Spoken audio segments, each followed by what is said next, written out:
Dos archienemigos luchan a muerte. Thor, el dios del trueno, contra una bestia asombrosa. Una serpiente gigante que ataca con una fuerza letal. Es el hombre contra el monstruo. Thor emplea su arma mortal, un rayo de su mazo mágico. Al momento, un trueno estremece cielos y tierra. El mito de Thor está lleno de estas demostraciones épicas, de heroicas batallas contra criaturas que amenazan a la humanidad. Thor es el campeón de los dioses. Es un gran guerrero que puede aparecer cuando la situación está muy mal. No se acude a Thor para pedir sabiduría, se acude a él para pedir protección contra los monstruos malvados.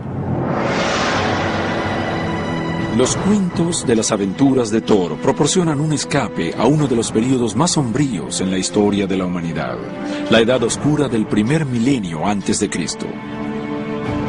La época en que el mundo nórdico, que se extendía desde las Islas Británicas hasta el mar Báltico, vivía en constante ebullición.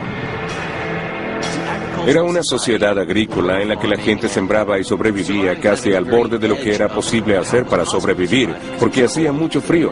Hablamos de la parte norte de Europa, no del Mediterráneo, donde era mucho más fácil sembrar alimentos, así que la situación y la vida eran bastante violentas.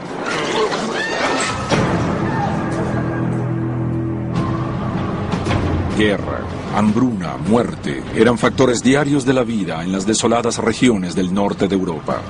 Pero el mito de Thor creó una sensación de orden dentro del caos.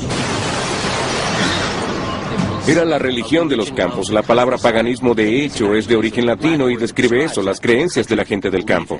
El paganismo no estaba bien organizado, ni mucho menos. No era como la mitología griega, que sí presenta una buena organización y según la cual todo el mundo sabía sus responsabilidades y quién era más importante que quién. Se trataba de algo muy distinto. La visión de que la vida humana dentro de esa mitología era bastante oscura, bastante severa.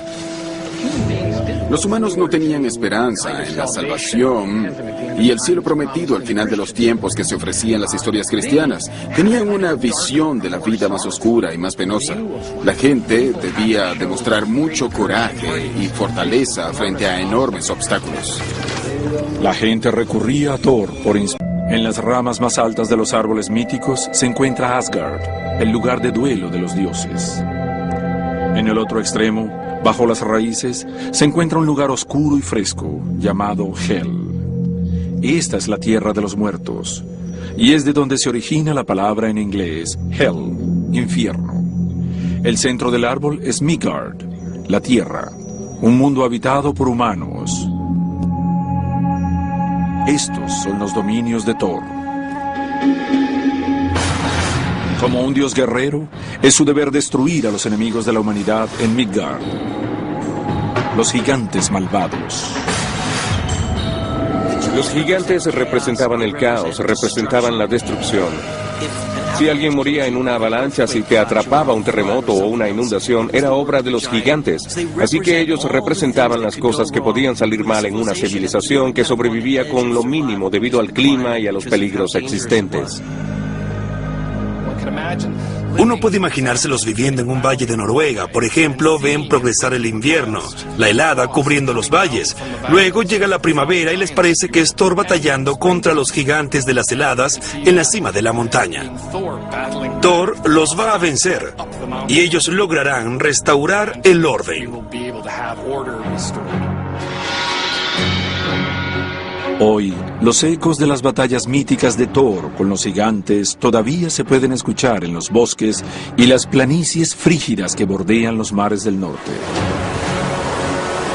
Por toda Escandinavia, misteriosas piedras conmemorativas salpican el paisaje rememorando la era pagana. Fueron erigidas entre los siglos IV y XII después de Cristo para demarcar el territorio. Son testimonio de eventos importantes y sirven de tumbas a reyes y guerreros. Se llaman piedras rúnicas y son la única pista que queda de una sociedad que no escribió sus historias. En las piedras hay inscripciones rúnicas que se parecen mucho al alfabeto latino. describen una pieza mitológica o una pieza histórica que tenemos la suerte de tener de forma escrita. Hay una figura que se destaca característicamente en muchas de estas inscripciones. Y es el mismo dios del trueno, Thor. Hay numerosos casos de piedras rúnicas en las que el nombre de Thor está tallada en las runas con algo como que Thor bendiga estas runas. Quería que su poder trascendiera y los protegiera.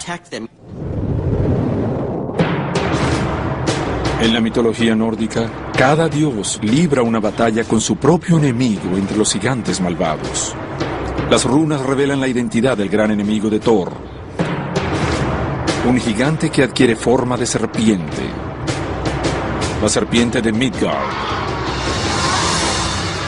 Es una serpiente que se va volviendo más y más grande y se presume que contribuirá con la perdición de los dioses y el fin del universo. El miedo a las serpientes lo llevamos muy engranado y está en todas las culturas. Los antiguos habitantes nórdicos sabían eso. Las serpientes son malas y atemorizantes y es con esos antecedentes que se puede fabricar buena mitología.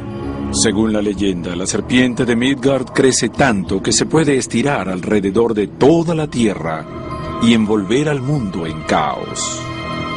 La serpiente de Midgard hizo una circunferencia alrededor de la Tierra Media, lo que simbolizaba el borde del mundo y también los peligros de traspasar ese borde. Se trata del adversario más temible, uno que Thor está decidido a erradicar. No obstante, la victoria no será fácil, ni siquiera para un dios. La continua contienda entre Thor y la serpiente de Midgard en realidad representa la contienda entre las fuerzas que resguardan el orden, el mundo de los dioses y el mundo de los hombres, contra la presente y constante amenaza del caos externo que siempre amenaza con destruirnos. El orden contra el caos. Ese es el tema clásico que resonaba en el difícil mundo nórdico. Y en el mito de Thor, casi siempre se ve asociado con el sentido del humor. En una parte de la historia, Thor quiere acercarse a la serpiente de Midgard sin ser detectado. Así que se transforma en un muchacho y le pide a un ogro llamado Ymir que lo lleve a pescar al mar.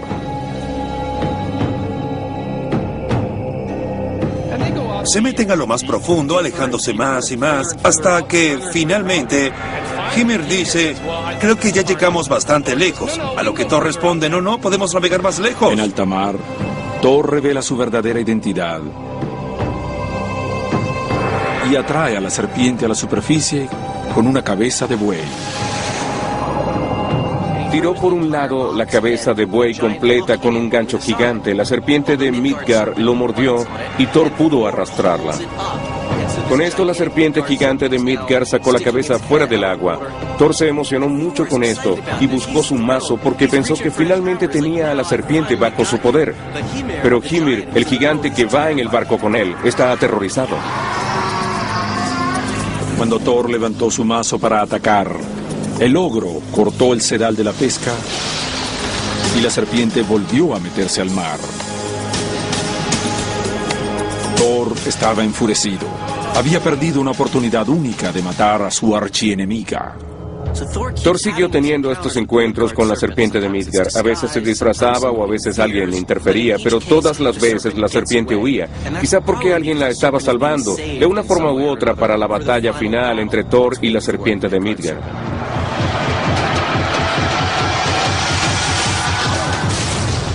Este no es el único mito que presenta la lucha entre un dios y una serpiente gigante. Este tema se encuentra en todos los relatos del mundo antiguo. En las escrituras sagradas hindúes de los Vedas hay una pelea entre el dios de la tormenta, Indra, y una serpiente monstruosa. En la mitología griega, una bestial serpiente llamada Tifón pelea con Zeus, el dios del rayo.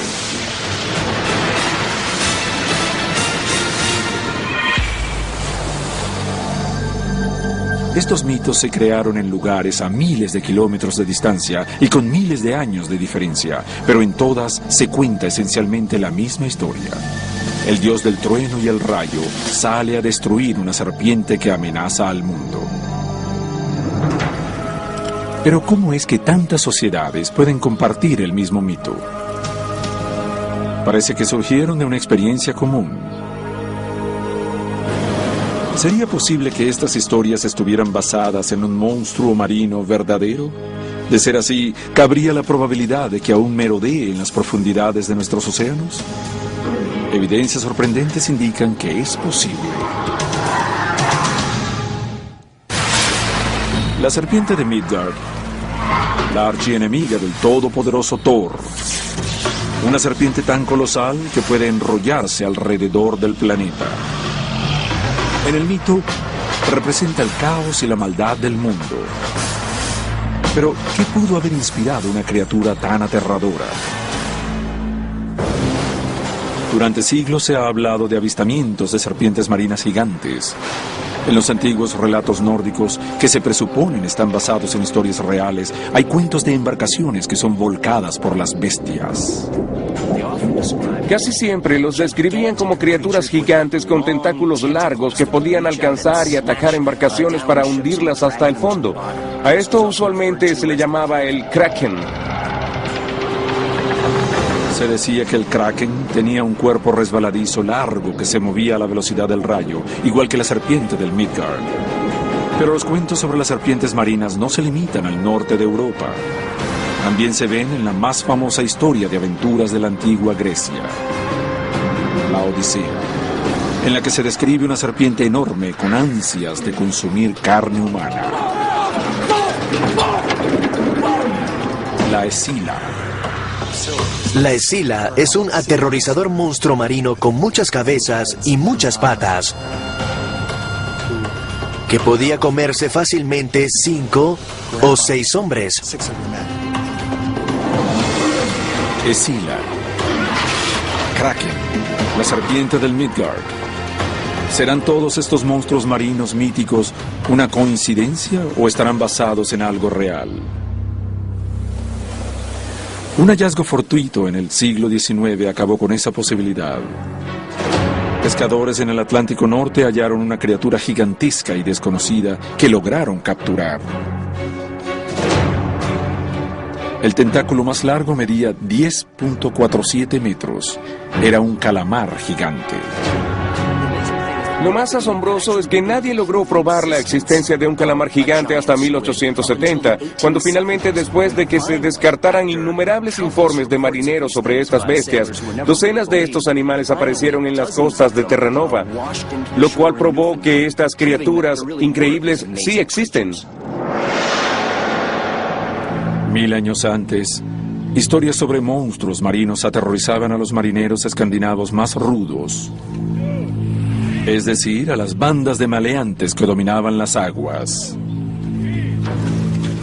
Los vikingos. La misma palabra vikingo significa saquear, asaltar, y por eso se les dio el nombre a este tipo de gente, para referirse a los actos que estos cometían. Cuando el miedo a estas criaturas gigantescas amenazaba sus viajes, los vikingos invocaban un dios, Thor.